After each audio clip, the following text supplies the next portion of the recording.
This morning on Daybreak, a deadly 4th of July. How a 5-year-old boy and 32-year-old woman were killed in 2 separate hiking incidents in South Central. Mountain Marathon, a look at the winners and the decision that may have cost one woman a first-place finish. Plus, arrested for a crime of another kind, the message this woman is trying to send by scaling the base of labor. And stepping up your streaming, what Netflix's new Ultra plan will give you. Grab that coffee or two. It's time for Daybreak. And now from KTVA 11 News, this is Daybreak. Yes, it is. Good morning, Daybreakers. I'm James Gaddis. And I'm Melissa Fry. Thanks for waking up with Daybreak on this Thursday, July 5th. Megan Mazurek has the morning off. I've had 2 cups. I think I need a third. Megan Mazurek, the smartest woman not in the building this morning. Yeah, took the days off. No show yesterday. We were all out having a good time at our respective parts of Alaska, so many of you probably doing the same. But if you have to get up this morning and head on back to work like we do, we're going to help you get through it. We're in it together. Easy. Yeah, we're in this together. We're one big happy family. 601, 59 degrees. 4th of July was spectacular. So nice. So do we get more of the same today? We're kind of transitioning out briefly, but then we'll transition back. So a little bit of something for everyone. If this heat's just been a little bit too much for you, we do have some relief here for the rest of this week. Take a look at those current conditions outside. Another beautiful sunrise. Gorgeous. You notice, yeah, isn't that gorgeous? A little bit of high cloud cover beginning to move in, and temperatures still quite warm this morning, sitting at 59 degrees with calm winds. So still mostly sunny here to start. But looking at those temperatures, you can see just low 50s as you head out to the east side of town. 56 right now in Eagle River, 60 out of DAYBREAK. We do still have a lot of sunshine across South Central. 57 in Wasilla, 56 in Homer, and 51 degrees this morning in Seward. So a very pleasant start to the day. We will see a little bit more cloud cover through this afternoon and evening, and slightly cooler temperatures because of it. 71 degrees. This is a little front moving through today. We will, however, see more sunshine and some warmer temperatures heading into Friday and Saturday before we do have a cool down and eventually some rain on the way. All right, so if you do have that extended weekend and it is rolling into today, things are looking pretty good. Pretty nice. Pretty nice. All right, thank you, Melissa. Time now. It is 6:02 and new this morning. Commercial structure fire in Midtown. This is a live look at the building on Nielsen Way. The Anchorage Fire Department says the call came in at about 4:45 this morning. When crews arrived, they could see flames and smoke inside. Took them about 30 minutes to get that fire under control. No one was hurt. We'll keep you updated throughout the show and at ktva.com. A reminder this morning to always use caution in the backcountry after 2 deadly accidents in South Central yesterday. The first one took the life of a 5-year-old boy outside Valdez. According to troopers, he was hiking with his family near Worthington Glacier when a bowling ball-sized boulder rolled off a ledge and hit him in the head. He would die at the hospital. Later in the day, a woman was killed while hiking on Byron Glacier in Girdwood. Investigators say 32-year-old Brittany Bogle from Minnesota walked into what looked like a snow cave. Troopers say the ceiling collapsed, killing her. Well, the roommate of a missing Anchorage woman is asking for your help this morning. 23-year-old Tatiana Ashko has been missing since Friday. Friends say she was headed toward Delta Junction to visit family, but never made it. According to state troopers, Tatiana drove into a parked car Saturday morning near Remington Road in Delta Junction. When the owner confronted her, she reportedly took off her shoes and ran. Her roommate started to worry when Tatiana didn't show up for work this week. This is extremely unusual behavior that has us very worried. At first, maybe we thought she was embarrassed about sideswiping a car, and so she was kind of thinking about her next moves, but it's day 5 now. At this point, we feel like she might be extremely in danger.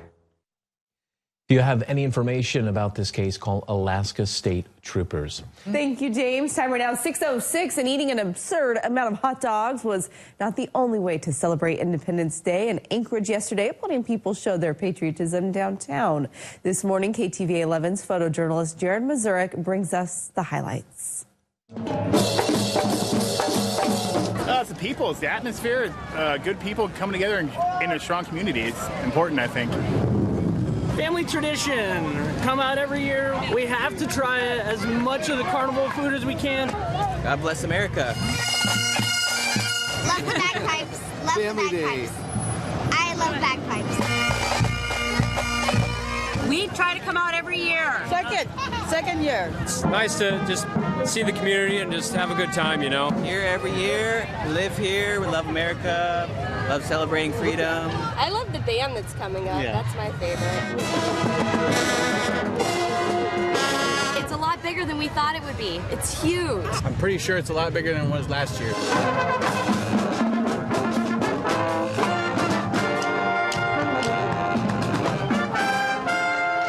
The kids love it. That's the real reason, is good people around and good food.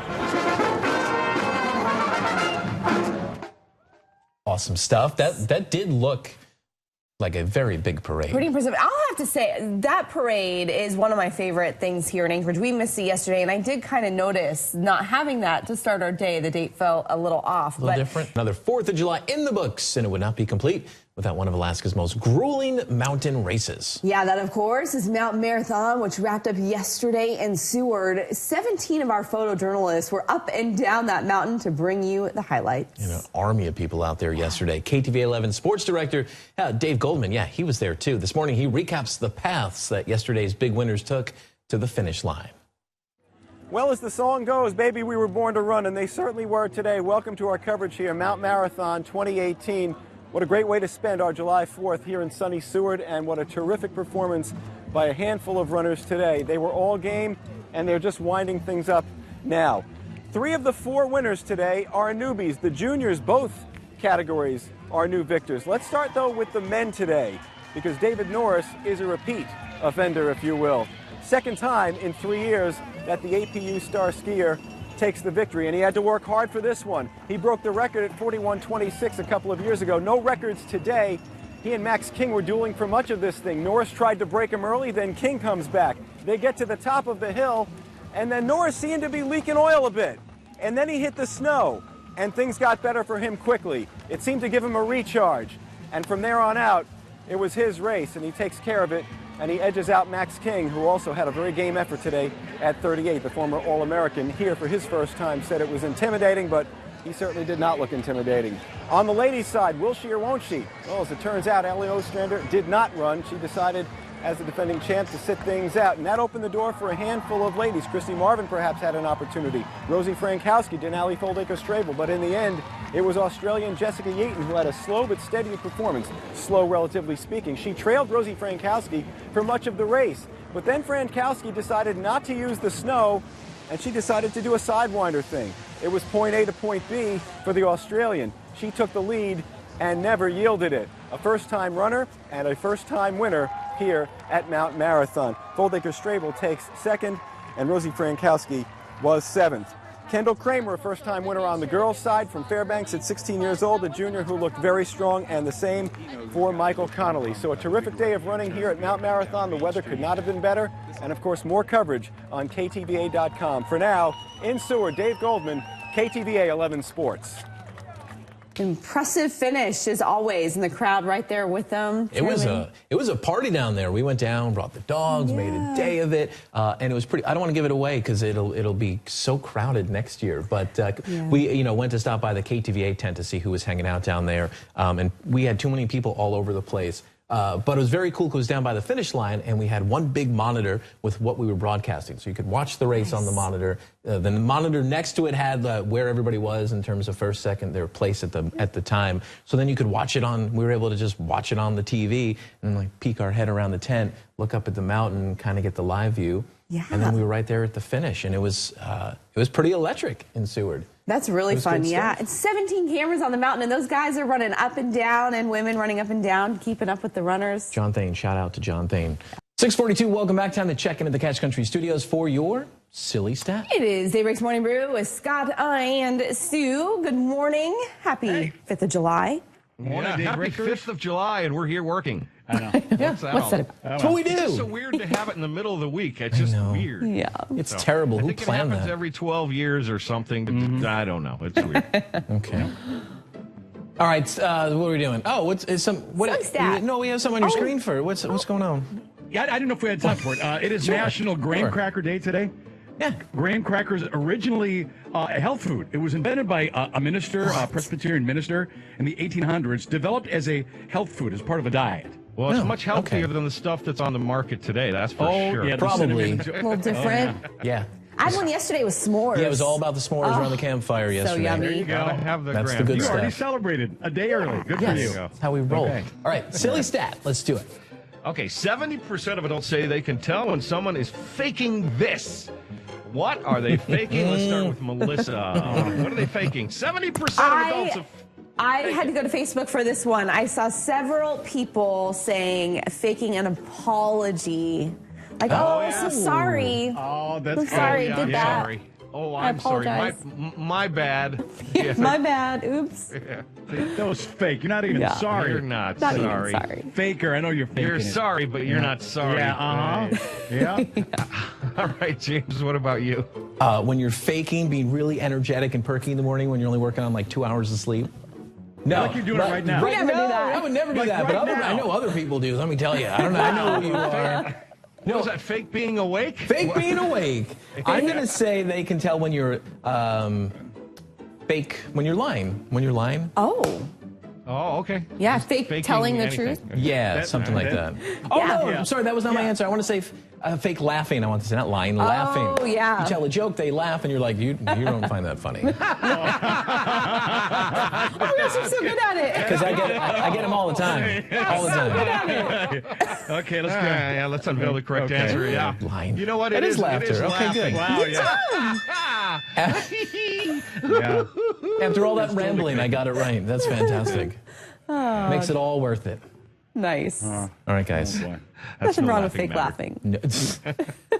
laughing. I'm actually laughing. Okay. It could be the lack of sleep. Fellas, we'll check in with you at 7:30 on Cash Country 107.5. You got it. We'll see you then. An effort is now underway to help smaller craft beer makers stand out from the rest. Joining us this morning to show us how, Drew Weber, head brewer at Glacier Brew House. Good morning. Good morning. Thanks for being here. So there is a relatively new seal that people may start seeing on cans and bottles. What is it and how did it come about? The Independent Craft Brewer Seal is a new seal that has come out of the Brewers Association, and it is a seal to help purchasers understand what they're buying. They understand that they are buying a craft beer made by hand. Okay, so we've heard that about 3,500 small breweries or small beers have now adopted and earned the seal. Any here in Alaska? Fortunately, here in Alaska, almost all the breweries, as far as I understand, all the breweries up here have the independent seal. And yours will be one of them. There's kind of a process to go through. Yeah, we do have the seal, and we have the right to have that seal on our product. It's just a matter of sometimes through the packaging getting the okay. So what separates, what defines a small or independent craft brewer? The biggest thing is that it's independently owned. It's not owned by one of the major corporations, brewing corporations, and that it is a craft beer, which means it is an unmechanized made beer made by hand. Now, it seems like with the craft beer market becoming such a big thing in recent history, that a lot of those big beers are now trying to maybe look like craft beers. Are there any of these big beers that do have, I guess, trying to rephrase it, craft beers that... Yeah, there are quite a few throughout the United States. Kona Brewing Company, Elysian, 10 Barrel. There are companies that have at one point sold or combined with one of the large brewing companies. Okay, so that's what I'm trying to get. So they were craft brews, but now they're considered big beer. Yes. So those people would not be able to get the seal. No, they would not. Okay. All right. What is the response been? We've had a lot of great response on it. People are really happy to be able to look at their product and know exactly what they're purchasing. When do you think, based on I don't know how long the process takes, when do you think the seal will appear? We should appear pretty soon. I mean, we have the right to the seal for the Glacier Brew House beers, and it's just a matter of going through the correct paperwork to get it on our cans and bottles. Gotcha. All right. If you want to learn more or even check out a list, you can search maybe your favorite beer to see if it falls under this umbrella. You can go to brewersassociation.org. They have a complete list, and they can tell you a little bit more about the seal and what constitutes a craft beer.